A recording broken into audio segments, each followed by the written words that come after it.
Hello viewers, today is March 18th, 2013, and I'm joined today with lead teachers, Ms. Connolly and Mr. Michaels. How you guys doing? Hey, BJ. So I'm understanding that a new policy is taking place or a change to the cell phone policy. Can you tell us a little bit about what it is? Sure. The new cell phone policy is going to read that when students enter the building, after 7:28, once homeroom begins, cell phones must be concealed.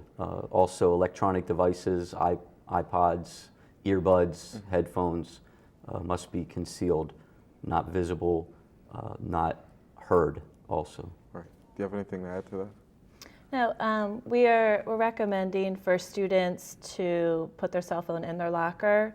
If they choose to keep it on them, then we're hoping they're responsible enough that they turn it off and keep it, as Mr. Michael said, concealed in their pocket away so teachers cannot see it or hear it. Right.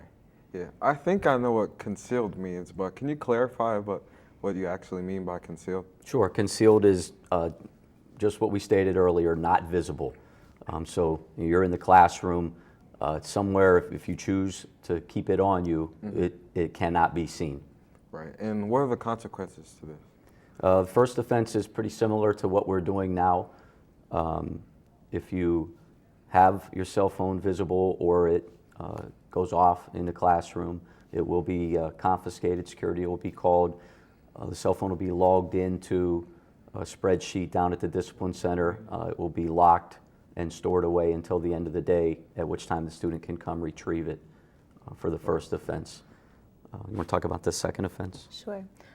Second offense, security will still be called to the classroom. With the second offense, we're still going to confiscate the phone, but with the second offense, the student may not pick it up at the end of the day. At discipline, a parent or guardian has to come pick it up. Is there another offense? The third offense, which we're hoping doesn't present itself, but if a student has a third cell phone offense, again, the device is confiscated, it's locked up, it will be delivered to the parent or guardian, but in addition to that, there is an out-of-school suspension consequence. Okay.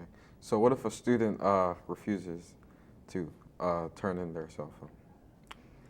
Well, if they refuse, which we hope that they do not, but if they do refuse to hand their phone over to us, it will result in a Category 300 offense, which means it'll be a 3-day out-of-school suspension. Right. And today's March 18th, so when is this policy going to take place? The policy will begin officially April 1st, when we all come back from spring break.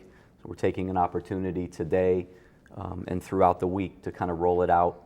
There'll be some more messages that students will see during homeroom. Also, some Connect Ed calls. So everyone is well aware and has appropriate advance notice to what the new policy is. All right. I think the big question here is why. So can you tell us a little about why this policy is taking place? Sure. I'll give you one example, or one reason is the safety and security of the building. That's our primary reason. In addition to that is also, our focus at Norristown Area High School is for our students to learn, and for our teachers to teach, and for our students to learn. And the cell phones and the iPods tend to be a distraction for teaching and learning on a daily basis. Right.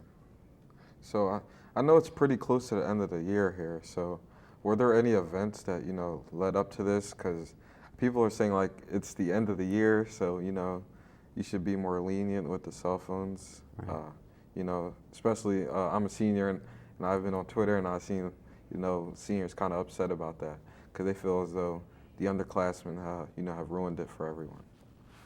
And there were a few episodes where some students made some bad judgment calls and took pictures or took video here in school and posted it, and that is a concern of ours. But more importantly, we're just looking to make sure that students make better decisions and focus on their education while they're here. Right. Now, how will you deal with the parent response with this? We're always open to speaking with parents, but we're confident that our parents are going to get on board and understand that the reason that we are making the adjustment is really for the betterment of the student, again, to concentrate on teaching and learning, and also the safety and security of the students in the building. So it really, although it's an inconvenience, it really is something that is going to help students more than it hurts them. Now, who confiscates the phone? Well, the first few days, to help everyone adjust, it would either be Mr. Michaels or I, the lead teachers, security, our assistant principals, and also our principal, Mr. Smith, is going to help. Right. So anyone that asks for the phone, if a student has it out, they just need to give it to us, and we'll safely keep it for the day and turn it back at the end of the day. Yeah, I know a big concern is if their phone is confiscated, then how would they get it back, or will their name be on the phone? Stuff like that. Can you tell us? Sure, it's a good question. We have prepared Ziploc baggies and Sharpies, so when the phone's confiscated, or the electronic device, could be an iPod or earbuds, it will be stowed in the Ziploc bag, marked with the student's name and information, ID or homeroom, and then locked up for the student to get at the end of the day. If it's a second or third offense, then that container will be carried down to the main office at the end of the day for the parent or the guardian to then pick them up from the vice principals. Okay, I have a question. So could a student walk down the halls with, earbuds just hanging around their neck? No, they're not supposed to be visible at all. Right.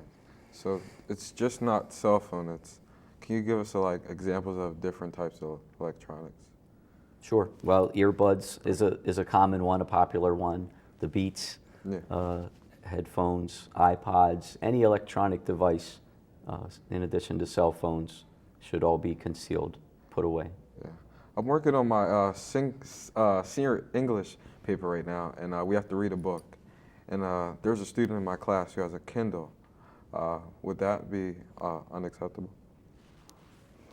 At this point in time, we'll say no. There's some things we need to check out. In administration, we're having a follow-up meeting next week, or actually, I'm sorry, when we return from spring break. So that's a concern that we can bring to them and get an answer for you. Right. Could you tell the viewers when this policy will take place again? Sure, it's going to be April 1st, will be the first day back from spring break, 7:28 in the morning. Is there anything else you would like to add? No, just, what I mentioned in the discussions, the meetings that we had today, when we met with the grade levels, we're not interested in having your phones. We don't want it to turn into a thing where students are battling, teachers or administration. We really are hopeful that our students are going to rise up as they have with the ID policy and other policies that we've laid out, and get on board with it and cooperate and realize that it's in their best interests, and trust us that it's in their best interests that we change and alter these policies. Right. Ms. Connolly? So we're just hoping that administration, teachers, students, parents can all work together. It's a policy that's there to help the students, right. To make their education experience better. So we're just hoping everybody can work together to make this work. Yeah. Well, thank you for joining us today. Thank you. Again, it was March 18th. The policy takes place April 1st when we come back from spring break. I'm BJ, and back to the Eagles Eye.